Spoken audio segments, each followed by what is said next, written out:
আসসালামু আলাইকুম। আলহামদুলিল্লাহ, আল্লাহ পাকে আমাকে ভালো রাখেছে।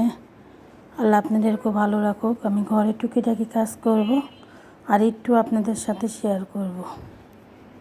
রোজকার কাম কাজ করি আর আপনাদের সাথে একটু শেয়ার করি। আমি এখন বারান্দাটা সুন্দর করে পুছে ফেলবো। এটা আমি সুন্দর করে একদম ক্লিন করে ফেলবো। এটা আমার আরেকটা বারান্দা রুমের।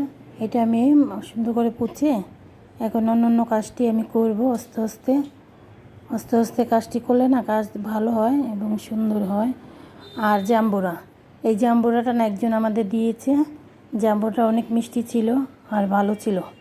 আর এখানে মশলা রাখি এই ডিব্বার ভিতরে। আমি এখন এই ডিব্বাটি সুন্দর করে ধুয়ে ফেলবো। কাঁচের ডিব্বা, এটা মধুর ডিব্বাটা। আমার ছেলে আবার মধু খায়। এই মধুর ডিব্বা খাওয়ার পরে হয়। এটা আমি এখন সুন্দর করে ধুয়ে রাখবো। মশলাপাতি এটার ভিতরে ঢুকালে না খুব ভালো থাকে। আমি ধুয়ে উবুত করে রাখবো, শুকিয়ে একদম সুন্দর করে পুছে তারপর মশলাপাতি রাখবো। মশলাপাতি রাখলে না এটাতে খুবই ভালো এবং ঘ্রাণটা যায় না। মশলাপাতির খুব ভালো থাকে, একটা রবার থাকে তো খুবই ভালো থাকে। এভাবে আমি ঘরটা গুছিয়ে ফেললাম। আমি এখন ঘরটা সুন্দর করে পুছে ফেলবো। ঘরটা পুছা হয়ে গেলে না অন্য কাজটি করতে অনেকটাই সুবিধা হয়।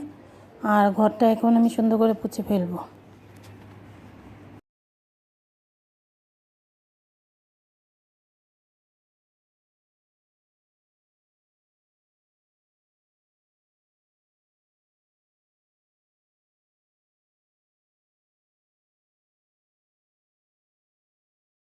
আর গুছিয়ে কাজ করলে কাজটাও সুন্দর হয় আর দেখতে অনেকটাই ভালো লাগে। আর প্রতিদিনকার ঘর পুছতে না ঘরের সুন্দর, এই নামাজ পড়তে খুবই ভালো লাগে।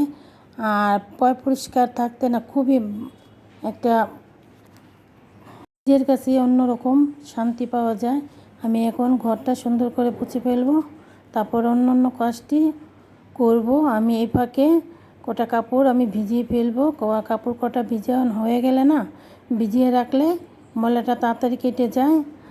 আর একটা ডাঁটা শাক এনেছে আমাদের, এটা আমি দুপুরে রান্না করব। ডাঁটা শাকটা,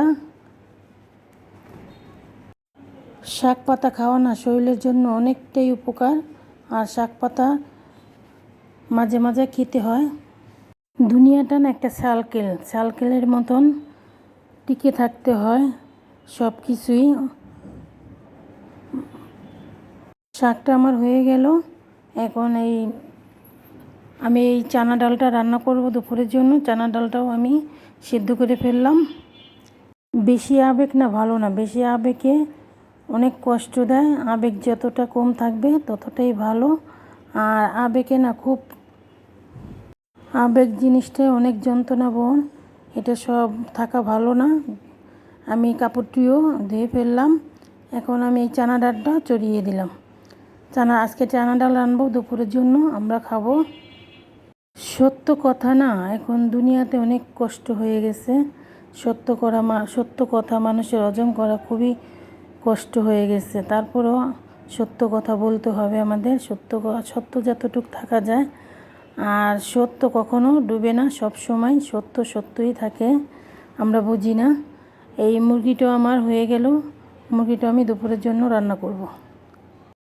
পকেটে টাকা না থাকলে না মানুষ পাশে থাকে না, আর মানুষের রূপ দেখা যায়।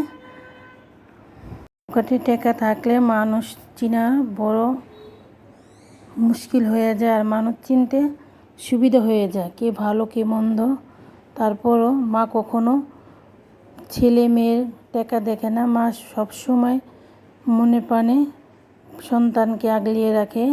আমরা তাও বুঝি না, মাকে অনেকটাই আমরা অবহেলা করি। যতটুকু পারবো আমরা রেসপেক্ট করবো। আসসালামু আলাইকুম।